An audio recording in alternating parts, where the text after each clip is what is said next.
I think Insuro Honda is one of the great international genre directors of all time. All right. Aside from Spielberg, I think he's like the greatest director to specialize in science fiction and to create this science fiction world. He's known for doing Godzilla. Having done Godzilla, he did the very first Godzilla movie. Godzilla is a great monster movie. So when it came time to do Godzilla, boom, they were already, and then they created this whole new world that they're learning how to do it, and the canvas is getting bigger and bigger and bigger, and he just almost seemingly has no limit, to what he's able to explore. Boom. But then, even you say that, and then Godzilla versus the Thing or Godzilla versus Mothra is basically just a remake of Mothra with Godzilla, and it might be even a little bit better. It's really good. It's really good. Okay, they just added Godzilla to it, but well, that's pretty cool. Now you need to see Monster Zero, the next appearance of Rodan and Godzilla together. And that's one of the funnest, one of the absolute funnest. All right. So the first film is Insuro Honda's Rodan, and I'm really excited to actually have an Insuro Honda film on the show. Well, Rodan is their first color film. All right. Rodan is their first color. And boy, is it. Yeah. Rodan is a terrific monster movie. So where Rodan falls in is, he still hasn't created Mothra yet. He still hasn't created Ghidorah, the three-headed dragon yet. He still hasn't done War of the Gargantuans yet. With him creating Rodan, this is his first step in creating the team that will be the team of the Toho monsters. So again, prefacing that we didn't watch this on video. We watched on a beautiful IB Technicolor 35 millimeter print of Rodan. Guys, what did you think? I think also there is something about Rodan specifically because these will be Insuro Honda's set pieces that he'll do for most of his career. As many times as he did it, I kind of think the sequence in Rodan may be his most exquisite. Not that this is ever the goal when it comes to the Toho model effects, all right? But it looks a little more real in Rodan than it looks in the other thing. When the things break up, they break up in a much more realistic way. Again, reality is not what you're looking for, but when you get it, in this one, I think that there's just something about the sequence in this movie that's just superlative. That crazy, wild slow motion when they're just laying waste to Rodan, and he's like, and it's like almost like Peckinpah slow motion, the way he's just moving his like wings and everything. I think the final shot of Rodan's final moment, all right? I think that poetry goes a long way to making this one of like Insuro Honda's like top 4 great movies, all right? Completely. Yeah, it's just a great monster movie regardless, all right? Now, maybe the storyline of Mothra is more interesting, and but there's more to it there. But that final stroke, it's a master stroke, all right? Oh, yeah. Like, the Rodan that carries on is a man. Yeah, well, actually, the humans proved to be completely ineffectual.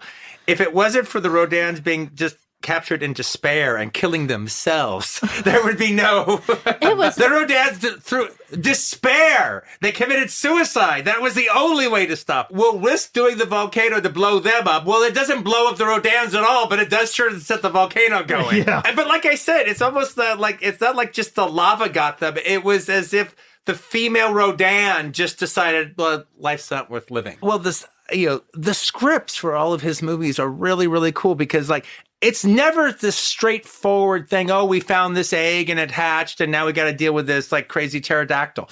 It's always like a complicated script going on, and there's it's a complicated aspect about the way these miners work in this town, and so it's never straightforward. It gets around to it. I mean, like Rodan's not even introduced until but you're still 40 minutes. Movie. Yeah, and I have to say one of the things this was pointed out by a friend of mine, Joe. He's a editor of the Sally Used to Hire, a good friend of Sally's, that he would hire him just work on some other things about our movie when we needed him. Okay, we're working on this sequence, so he'd work on something and I would show him stuff. And I was talking to him about Rodan, and he goes, that scene when the guy, he's got amnesia, he doesn't know what he's seen, and it's just all a big blur, and then he sees the egg, and then that triggers his flashback into the cave. And then Joe goes, that actually might be my favorite flashback trigger in the history of cinema. And you watch it, and it might be one of mine now, too. Absolutely. absolutely. It's so seamless. Wow. It's so charming. It's just, I mean, that's when you're talking about In-Zero Honda, that's what you're talking about. You're talking about expertise, science fiction, world building, expertise, par excellence. You're talking about the greatest special effects of their day, executed by the people who know how to do it, and it's just all backed with charm. Yeah. It's like the world building charm of In-Zero Honda is just has to be, it cannot be denied. It's what it's about. It's a very melancholic ending. What's our favorite line in there? Hundreds dead, Tokyo in flames, and nothing seems to kill these creatures. And again, Leo knows who Rodan is. I gave him a Gamera, a big plastic Gamera, a big plastic Rodan, Godzilla, and told him the names, and he knows Rodan. All right. I had such a Jones that I wanted to do in Kill Bill. Was one of my favorite fight scenes of all time is in War of the Gargantuans. Oh, I know this one as all right, yeah, that's one of the In-Zero Honda Japanese monster movies. In Japan, it's called Sanda versus Gaida. But, it's basically, like a lot of the Kung Fu films. All right, Kung Fu films, excuse me. It's like a lot of the big giant Tokyo monster movies where they have big giant battle royale, amongst the city of Tokyo as a backdrop and destroying houses, and Tokyo Bay is always there. And I just had a thing, because of all the different types of movies, and especially Asian movies, I was like, making things of in Kill Bill. One of the types of movies I didn't get a chance to deal with was the In-Zero Honda Toho science fiction films. And in my brain, I could have come up with a way for the bride and the L drivers fight. If I could have come up with some, and again, we're talking about Kill Bill, all right, which doesn't really take place on planet Earth. If I could have come up with some way that realistically in that universe, not our universe, in that universe, they could have taken a pill and then grown 20 feet high and had their big giant battle royale amongst the town and destroying buildings, I would have done it. I couldn't figure out a way to do it. I couldn't figure out a way to do it. I couldn't figure out a way to do it. I couldn't figure out a way to do it. I couldn't figure out a way to do it. I couldn't figure out a way to do it. I couldn't figure out a way to do it.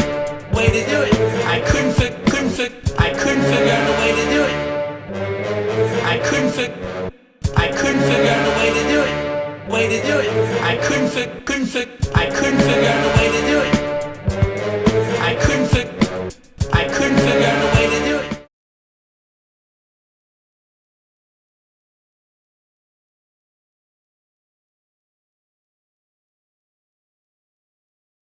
All right.